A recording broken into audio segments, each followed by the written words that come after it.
और कांग्रेस और आपकी जो ये राहें जुदा हुई हैं अदिति, क्योंकि बीजेपी कहीं ना कहीं ये सोच रही थी और सोच रही होगी आई एम श्योर कि कांग्रेस और आम आदमी पार्टी के साथ होने से कहीं ना कहीं जो दावेदारी है उनके प्रत्याशियों की, अगर वो साथ होते तो वो प्रबल हो जाती, लेकिन हुआ नहीं ऐसा। तो क्या कह सकते हैं कि बीजेपी को इससे फायदा हो जाएगा?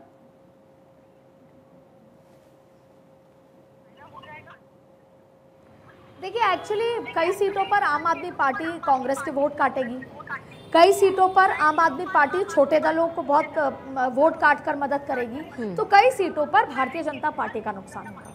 लेकिन एक बात क्लियर है, जिस गठबंधन की दुहाई आजकल दी जा रही है, इंडिया गठबंधन, जिस आंकड़ों का जिक्र हो रहा है कि 400 से 240 तक हो गए, मल्लिकार्जुन खड़गे ने आज जम्मू कश्मीर में भी इस तरह का बयान दिया, तो वो किस लिए हो गए?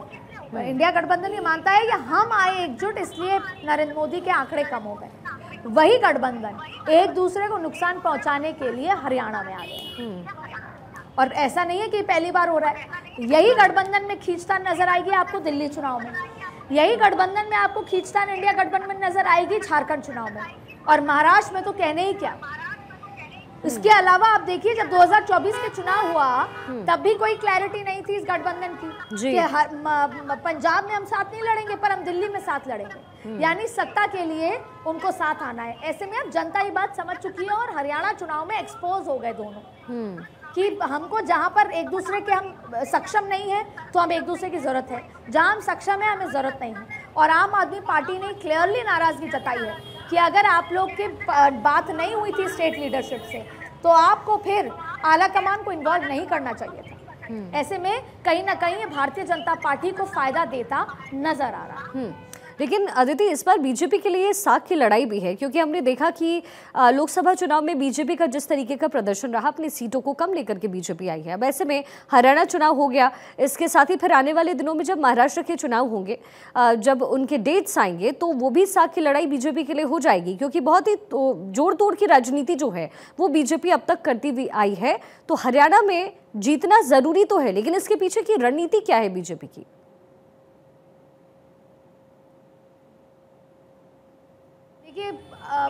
पिछले 2014 से चुनाव जीतना एक प्रतिष्ठा का सवाल हो चुका है।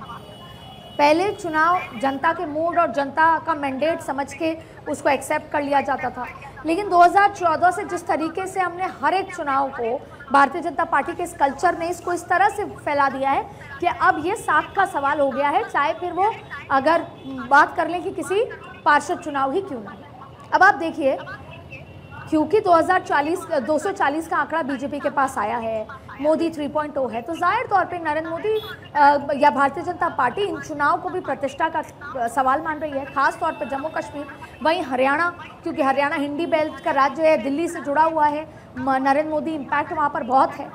अब ऐसे में आप देखिए कि किस कदर भारतीय जनता पार्टी मेहनत कर रही है। आपको मैं बताऊँ, मैं पढ़ के सुनाना चाहती हूँ कि पार्टी की लिस्ट में एक सैनी, जो दूसरी लिस्ट आई थी कल, 2 ब्राह्मण, 2 राजपूत, 3 जाट, 1 रौर, 1 वैरागी, 1 जाट सिख और 3 पंजाबी, 1 अहिर, 3 जाटव और 2 मुस्लिम को टिकट दिया है।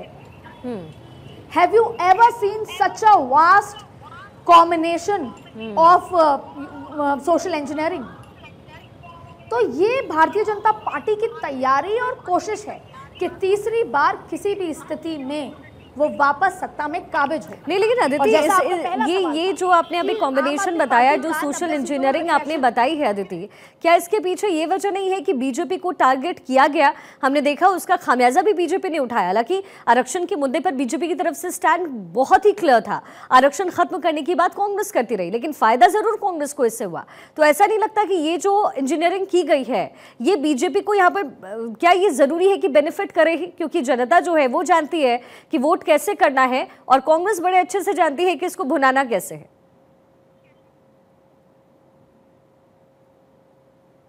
देखिए, भले ही 2024 के लोकसभा चुनाव में इंडिया गठबंधन ने, राहुल गांधी ने इसका बेनिफिट लिया और देखा भी कि जातियों पर चुनाव हुए, लेकिन आपको बता दें कि बीजेपी का स्टैंड कभी भी उतना क्लियर नहीं था जो आज हुआ।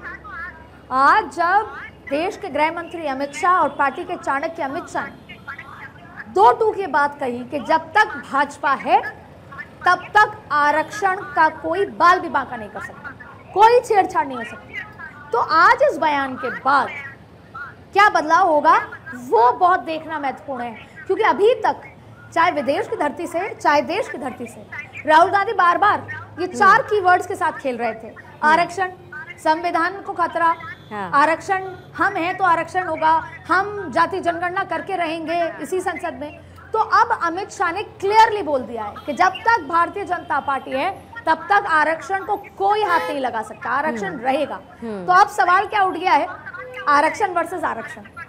कांग्रेस भी आरक्षण के साथ है, यानी कि SC ST के साथ है, OBC के साथ है, और जाहिर तौर पे भारतीय जनता पार्टी भी आरक्षण के साथ है, SC ST OBC के साथ है।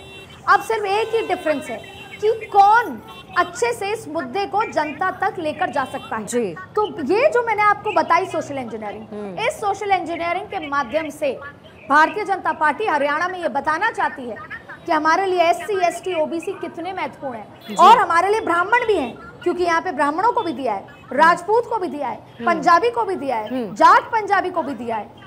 तो भारतीय जनता पार्टी का जो ये सोशल इंजीनियरिंग का बुक है वो जबरदस्त है, लेकिन भारतीय जनता पार्टी मात कहाँ खा रही है, वो खा रही है बागियों को लेकर।